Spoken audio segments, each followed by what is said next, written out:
और dear dad, यार कब तक लड़ेंगे अपनों से? गैस विड्रॉल कर दो। नहीं करना। ये आयशा लड़ाई के लिए नहीं बनी।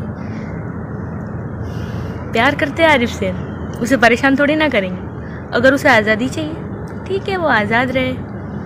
चलो, अपनी ज़िंदगी तो यहीं तक है। मैं खुश हूँ कि मैं वल्लाह से मिलूँगी, उन्हें कहूँगी कि मेरे से गलती कहाँ रह गई। माँ बाप बहुत अच्छे मिले दो। नमस्कार भाइयों, सारे भाइयों को जय श्री राम। भाइयों, आज हम एक सीरियस टॉपिक के ऊपर बात करेंगे भाई, जिसके बारे में हम सबको भाई विचार करना बहुत ही ज्यादा जरूरी है। तो अपने सारे भाई होता, अपनी सारी बहन होता, मेरी रिक्वेस्ट है कि इस वीडियो को ज्यादा से ज्यादा शेयर करना। अपने देश के अंदर पहले एक कहावत होती थी, यतर नार्यस्तु पूजनते रमनते ततर देवता, कि जहां पर औरतों की इज्जत की जाती है, जहां पर औरतों को पूजा जाता है, वहां पर देवता निवास करते हैं। लेकिन आज क्या हालत हो रही है भाई औरतों की अपने देश में, उसके बारे में हम विचार जरूर करेंगे। और उससे पहले मैं आज आपको बता दूं कि कल मैंने भाई ओवैसी की एक स्पीच सुनी। ओवैसी जिसको आप जानते भी होंगे, गोल टोपी लंबी दाढ़ी, हैदराबाद से है, पता होगा ना आपको। उस स्पीच के अंदर ना उनके अंदर एक दर्द था, और उस दर्द की भाई मैं इज्जत करूं। वो दर्द होना भी चाहिए। अगर कोई इंसान है ना, सच में इंसान है, तो उसके अंदर तो दर्द होवेगा। वो टॉपिक ही ऐसा मेरे भाई, जिसके बारे में अब मैं आगे आपसे बात करूंगा।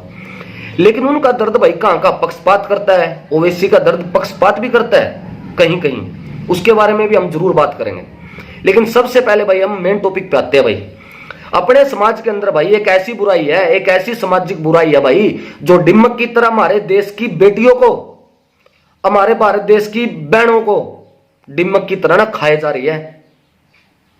और हम ना भाई अपने निजी स्वार्थ के लिए उस बुराई से ना मुंह फेर कर खड़े हो जाते हैं, और जिसके कारण हमारे देश की बेटियों को ना भाई फांसी पे लटकना पड़ता है, जलना पड़ता है, और यहां तक के नदी में डूब कर मरना पड़ता है। और उस सामाजिक बुराई का नाम है भाई दहेज, जिसके कारण, जिसके चलते अभी 5-7 दिन पहले अपने देश की एक बहुत ही प्यारी बच्ची, अपने देश की बहुत ही प्यारी बेटी आयशा जानते होंगे ना आप, उसकी वीडियो भी देखी होगी आपने। उसने ना नदी में कूद कर अपनी जान दे दी। वो अहमदाबाद की रहने वाली थी भाई। उसका पति था आरिफ खान, जो रोज उसको पीटता था, मारता था, रोज उसके ऊपर ना दहेज की डिमांड करता था उससे, और उसको बोलता था कि तू कहीं जाके मर जा, और एक ऐसी वीडियो बना जिसमें ये बोल कि मैं जो ये काम कर रही हूं, जो मैं आत्महत्या कर रही हूं, ये मैं अपनी मर्जी से कर रही हूं, ताकि आरिफ खान को कोई पुलिस तंग ना करे। ये चाहता था वो। और उस लड़की के अंदर ना इंसानियत देखो आयशा के अंदर, कि वो मरते मरते भी अपने पिताजी को वीडियो में बोल रही है कि आप अपने लोगों से कब तक लड़ोगे। देखो उसके अंदर अपनापन फिर भी कितना था। जब ऐसी समझदार लड़की आत्महत्या करती है ना, जब ऐसी प्यारी बेटी हमारे देश की आत्महत्या करती है, तो पूरे समाज के मुंह पे ना तमाचा होता है, तमाचा। ये बात हमको ना समझनी चाहिए। और भाइयों, आरिफ खान क्यों उसको ऐसे परेशान करता था, इसके पीछे भी एक पॉइंट है, वो भी समझने का पॉइंट है मेरे भाई। आज अपने देश में ना 3 तलाक पर कानून बन चुका है कि अब कोई तलाक कह के तलाक नहीं दे सकता।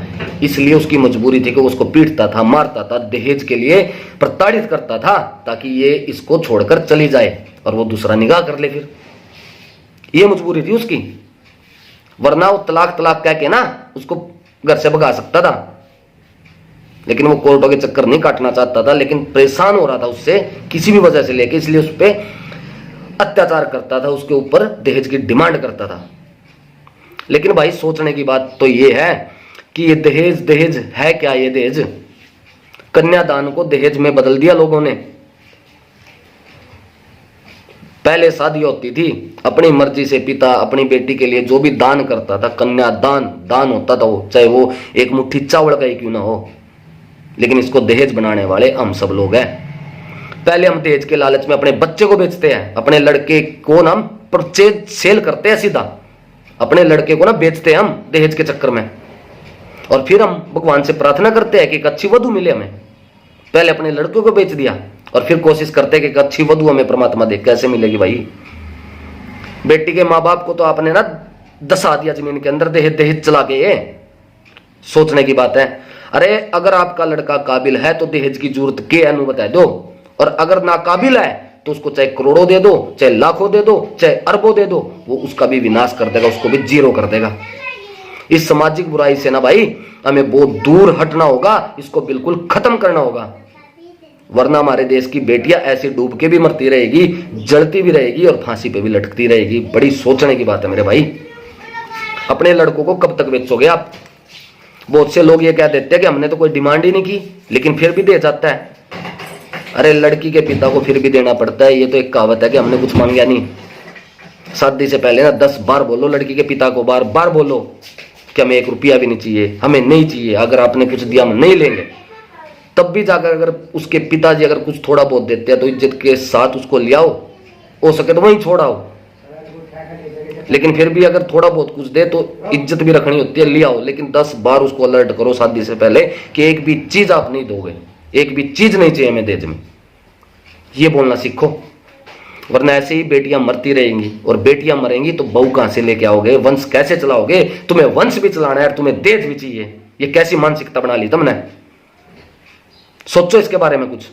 और अब बात करता हूं भाई मैं ओवैसी की, जो ये बोल रहा था उस स्पीच के अंदर कि बेटियों ऐसे लोगों के ना पिछवाड़े पे लात मारो, इनको छोड़ो और कानून का सहारा ले। बात तो उसकी सही है कि कानून का सहारा ले और ऐसे लोगों को मारो लात, ऐसी की तैसी नहीं करी ऐसे लड़कों की हमने।